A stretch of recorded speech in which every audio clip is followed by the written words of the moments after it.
Bueno chicos, damos inicio a la segunda secuencia de este primer semestre, es la secuencia de la parte de estadística. Iniciamos la fase de exploración. El título de esta fase es Recordemos. ¿Por qué recordemos? Porque nosotros el año pasado vimos un semestre de la parte de estadística. Entonces lo que vamos a hacer en esta primera fase es retomar eso que ya vimos, que ya estudiamos, recordarlo para empezar a aplicar lo que viene nuevo. ¿Listo? Entonces, en el Recordemos iniciamos con la clasificación de las variables. Recordemos que las variables se clasifican en cualitativa y cuantitativa. Cualitativa, como su nombre lo indica, son cualidades, son atributos de la persona o del grupo de individuos a quien se le aplica la encuesta. En los ejemplos de cualitativa tenemos el color de ojos, la comida favorita, cuál es el título de su libro favorito. Esos son variables cualitativas. Cuando a usted le preguntan, usted no responde con números. Entonces acá no tenemos números, no respondemos con números. Mientras que en la cuantitativa usted sí responde con números, el número de hijos, cuál es su edad, cuántos libros lee usted al mes. Usted responde con números, entonces acá sí las respuestas son numéricas. Esa es la diferencia entre cualitativa y cuantitativa. El primer ejercicio que usted debe realizar es clasificar unas variables que encuentra ahí en cualitativa y cuantitativa. ¿Listo? Bueno. Nosotros también vimos el semestre pasado lo que son tablas de frecuencia. Acá tengo un ejemplo, está relacionado con el número de hermanos. Se realiza la encuesta a 12 personas, a 12 estudiantes de grado séptimo, acerca de la cantidad de hermanos que tienen. Los resultados que plantean los voy a escribir nuevamente acá para que los vean. 3, 5, 1, 1, 2, 3, 5, 1, 2, 1, 3 y 2. Esos son los resultados que yo tengo. ¿Qué es lo primero que tengo que hacer? Pues mirar cuál es la frecuencia absoluta, es decir, cuántas veces estoy repitiendo cada una de esas respuestas que me dan. Entonces empezamos en orden. El número 1, ¿cuántas veces se repite? 1, 2, 3 y 4. Entonces la variable es 1 porque es la respuesta que me dieron. La frecuencia absoluta es la cantidad de veces que se repite esa variable. Entonces vemos que el 1 está 4 veces. El 2, 1, 2 y 3. Entonces el 2 está 3 veces. El 3 está 3 veces y el 5 está 2 veces. Esto lo saco de la tabla de resultados que tengo acá. ¿Cómo? Haciendo el conteo, mirando cuántas veces se repite cada una de las respuestas. Esta sería la frecuencia absoluta. La frecuencia absoluta acumulada, que es la que sigue. ¿Cómo la calculamos? Sumando. Entonces, para el número 1, ¿cuántos llevo? 4. Entre el 1 y el 2, ¿cuántos llevo? 7. Entonces, por eso las flechitas. Vamos sumando de manera diagonal. 4 más 3, 7. 7 más 3, 10. 10 más 2, 12. Tengan en cuenta que si su ejercicio está bien, la suma de todas las frecuencias acumuladas le debe dar el total de personas al que usted le realizó la encuesta, o de individuos, porque no necesariamente son personas, de individuos al que usted realizó la encuesta. ¿Listo? La frecuencia relativa. La frecuencia relativa es igual a la frecuencia absoluta, no a la acumulada, sino a la absoluta, es decir, a esta filita, dividido entre X, que es el total de datos. Entonces, dividido entre 12. ¿Qué quiere decir? Que para hallar la frecuencia relativa de 1, tengo que tomar el 4 y dividirlo entre 12. 4 dividido 12 me da 0,33333 y ahí se queda la calculadora mostrándole 3. ¿Qué hacemos entonces? Vamos a coger las dos primeras cifras. Siempre cogemos las dos primeras cifras decimales, es decir, lo que está después de la coma, en este caso 33. Como la tercera cifra decimal es un 3 también, entonces decidimos dejarlo en 33. Si la tercera cifra decimal es 5 o mayor a 5, entonces le subimos una a esta. Entonces, si por ejemplo nos diera 0,335. Entonces, como es 5, lo dejo en 0,34. Le subo una a esta cifra de acá. ¿Listo? Y si es menor a 5, lo dejo en el que está. Entonces, acá me daría 0,33. Luego hago 3 dividido entre 12 para sacar la frecuencia relativa de 2. Eso me da 0,25 exacto.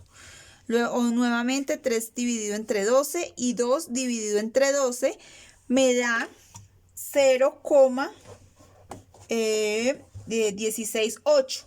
Entonces, como tengo 0,168, la tercera cifra decimal es 8, es mayor a 5, ¿qué hago? Aproximo esta cifra a 17. Entonces, como esta es superior a 5, dejo esta segunda cifra una más arriba, entonces 17.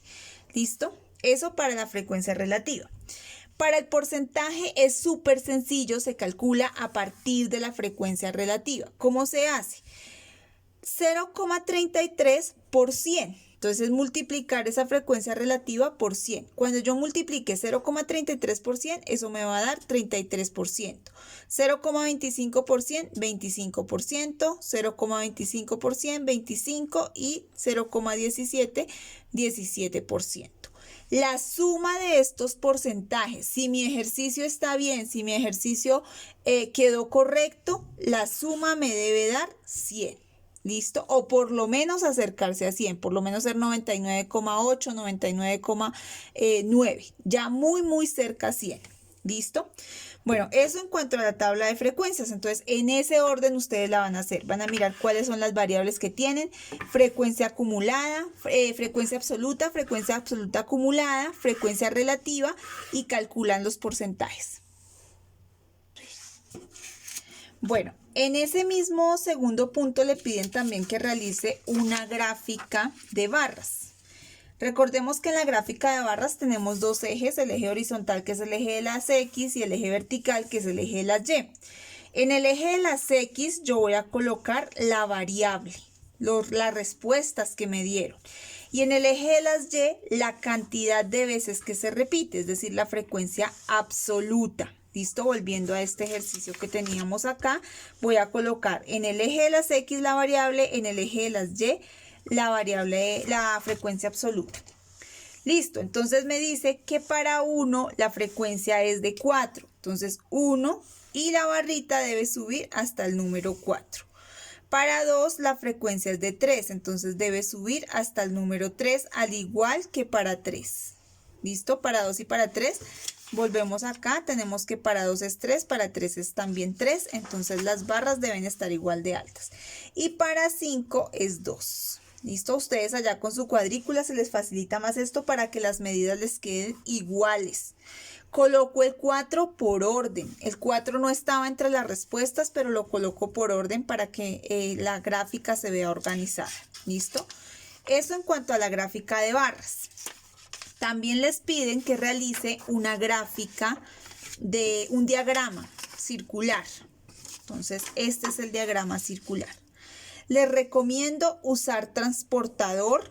Hay que usarlo para poder representar gráficamente ese diagrama, esos datos que usted tiene ahí.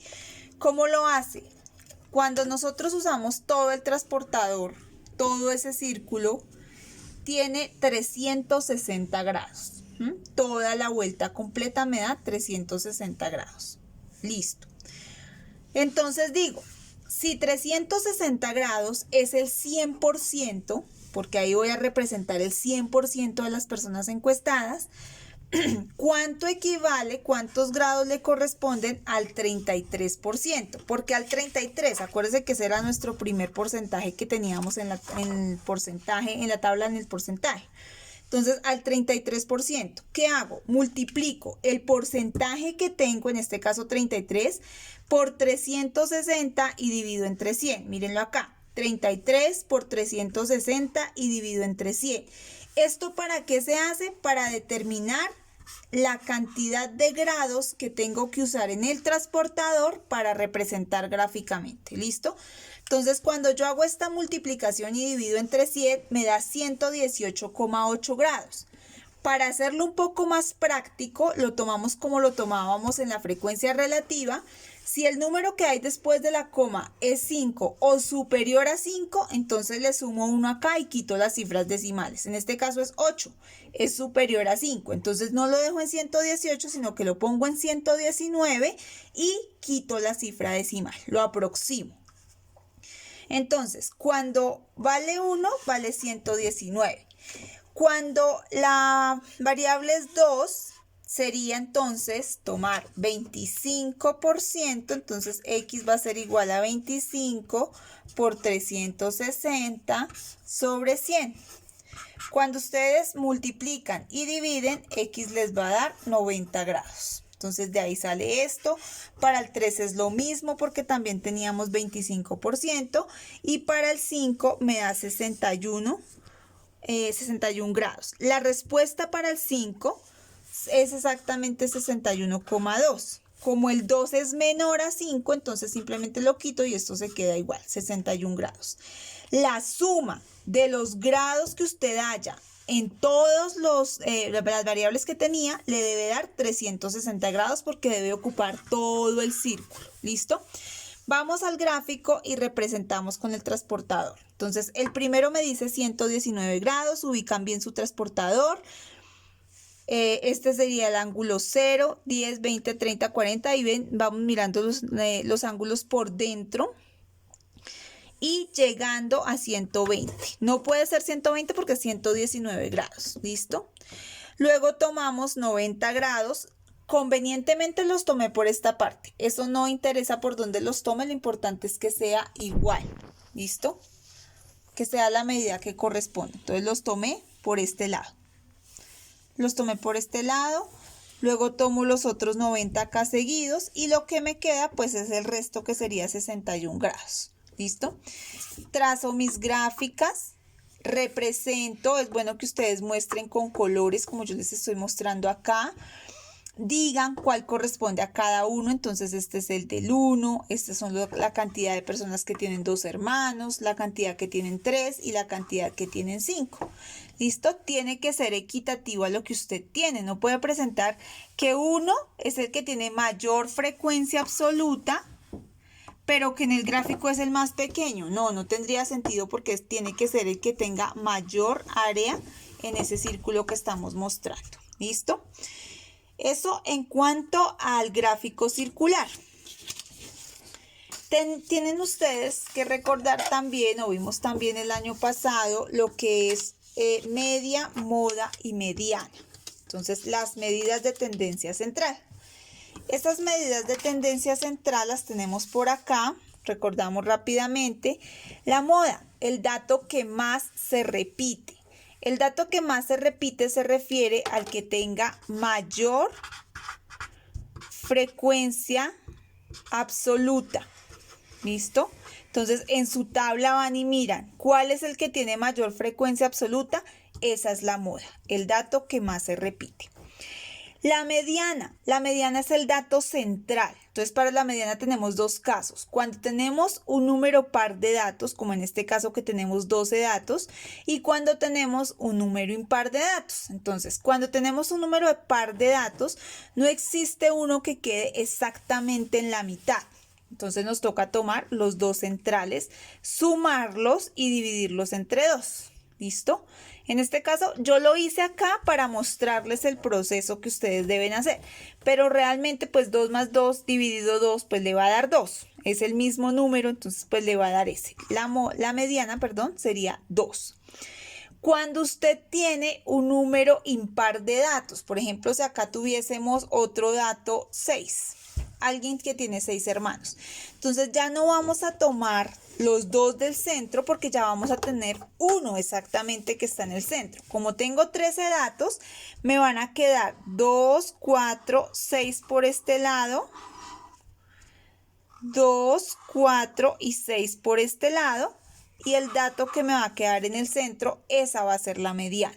Recuerden que lo primero para hallar la mediana es organizarlos de menor a mayor y tenemos que escribir el número en la cantidad de veces que esté presente. No es que acá escribo solamente 1, 2, 3, 5. No, tengo que escribir las 4 veces el 1, las 3 veces el 2, las 3 veces el 3 y las 2 veces el 5. Tengo que escribirlo todo completico. Y por último tenemos la media o promedio, que es lo mismo. Yo siempre les hago el ejemplo práctico para ustedes. ¿Cómo sacan el promedio de sus notas? Pues suman todas las notas y dividen entre la cantidad de notas que se tienen. Entonces, eso es lo que hacemos acá. Sumamos todos los datos que tenemos. Mire, 4 veces el 1, 3 veces el 2, 3 veces el 3, 2 veces el 5. Sumo todos esos datos y divido entre la cantidad de datos que tenía, que en este caso es 12. Al sumar todos esos datos me da 29. 29 dividido 12 me da 2,42. Esto equivale al promedio, que lo representamos con X barra. El promedio de mis datos es 2,42. ¿Qué quiere decir? Que en promedio la cantidad de hermanos que tendrían es de 2,42. Obviamente, como es cantidad de hermanos, pues no va a tener 2 hermanos y medio, sino que lo aproximaríamos a 2, o sea, lo lógico sería 2, pero en este caso lo dejamos expresado con los decimales. ¿Listo? Eso, medidas de tendencia central que también tienen que calcularlas ahí. Y por último, vamos a recordar la simplificación de fracciones porque la vamos a necesitar en el momento de calcular probabilidades. ¿Listo? Entonces, tengo acá 3 ejercicios para resolver. Recordarles que simplificar una fracción es colocarla de tal manera que ya no se pueda reducir más, que sea irreducible. Para simplificarla, yo puedo sacar mitad, tercera, quinta, séptima, todos los números primos que encuentre. Pero con la condición de que si le saca mitad al numerador, le tiene que sacar mitad al denominador. Si le saca tercera al numerador, le tiene que sacar tercera al denominador. Es decir, lo mismo que le calcule al numerador, se lo tiene que hacer al denominador, siempre. Entonces, y mirar que sí se cumpla, ¿no? Porque yo no le puedo sacar tercera al numerador, mitad al denominador, no. Lo mismo para los dos. En este caso, 14,32, perdón. Mitad y mitad. Los dos tienen mitad. Entonces digo que esto es igual a la mitad de 14, que es 7, y la mitad de 32, que es 16. ¿Listo? ¿Puedo sacarle mitad a 7? No. A 16 sí, pero a 7 no, porque 7 es un número primo. Y a 16 no le puedo sacar séptima porque no hay ningún número que multiplicado por 7 me dé 16. O sea que acá mi fracción ya es irreducible. Ya no la puedo reducir más, no puedo simplificar más, porque 7 es primo y 16 no tiene séptima. ¿Listo? Vamos con el siguiente ejercicio, 18/30. Empezamos por mitad. Mitad de 18, 9. Mitad de 30, 15. Listo. 9 y 15, ninguno de los dos tiene mitad. Pasemos a mirar si tienen tercera. Tercera de 9 tiene, tercera de 15 también tiene. Acuérdense que para mirar eso, lo que hacemos es las tablas de multiplicar. Un número que multiplicado por 3 me dé 9, existe, que es 3. Un número que multiplicado por 3 me dé 15, existe, que es 5. ¿Listo? 5 por 3, 15, 3 por 3, 9, saqué tercera a los dos. En este caso, 3 y 5 son números primos, o sea que la fracción ya me quedó irreducible. Ya no puedo simplificar más, ahí ya llegamos. Y el último ejercicio, 64/48. Entonces sacamos mitad de 64, mitad de 48. ¿Cómo sé que tienen mitad? Pues porque son números pares, terminan en número par. Mitad de 64, entonces sería 32, mitad de 48, 24. Listo. Me quedaron nuevamente números pares tanto en numerador como en denominador, o sea que puedo volver a sacar mitad. Mitad de 32, 16, mitad de 24, 12. Nuevamente tengo números pares, puedo volver a sacar mitad. Mitad de 16, 8, mitad de 12, 6. Seguimos con números pares. Mitad de 8, 4, mitad de 6, 3. Listo, llegué a una fracción irreducible. ¿Cómo sé? Porque 3 es un número primo. Recuerden que los números primos son los que tienen solamente dos divisores. Iniciando tenemos 2, 3, 5, 7, 11, 13, 19, 23. ¿Listo? Entonces, más o menos esos son los primeros primos. Por lo tanto, al llegar usted a un número primo, ya la fracción es irreducible. Porque al 4 le puedo sacar mitad, pero al 3 no. Y el 4 no tiene tercera. Entonces, hasta ahí llegamos. Entonces, chicos, la idea es que en estas 2 primeras horas de clase de la semana, usted observe este video detenidamente. Si tiene que volver a verlo, si tiene que pausarlo, lo puede hacer. Pero de verdad, chicos, véanlo a conciencia. Vean el video a conciencia. Si hay dudas, ustedes saben que yo estoy ahí disponible por WhatsApp. que si tenemos que hacer una videollamada, que si tengo que enviarles mensajes, que si tengo que hacerles otro video cortico, lo hago. Pero por favor, comprométase. Con la primera secuencia las notas están terribles, entonces espero con esta secuencia empiecen a trabajar en forma, empiecen a trabajar semana a semana lo que le corresponde, hacer sus entregas puntuales y no dejarse en quedar atrasados. ¿Listo?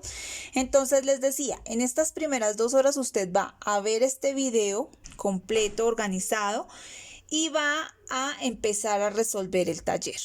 Lo ideal sería que lo terminara hoy, próxima clase entregara y ya. Pero si no, pues perfecto. Hasta donde alcance, trabaja hoy con calma, haciendo sus ejercicios, haciendo unas buenas entregas, los gráficos con regla, con transportador, que se vean los procesos. No es hacer por hacer. Que no me toque devolverles el trabajo porque me envían trabajos sin regla, porque hacen unos gráficos mediocres. No, chicos, ustedes ya están en grado séptimo, los trabajos deben ser de calidad. No podemos seguir en la mediocridad entregando por entregar. Entonces, espero de verdad ese compromiso con esta nueva secuencia que empezamos, a trabajar juiciosos, a entregar ordenado, a presentar organizado su trabajo, uso de regla, uso de transportador, colores, que sean trabajos de calidad. Un feliz día.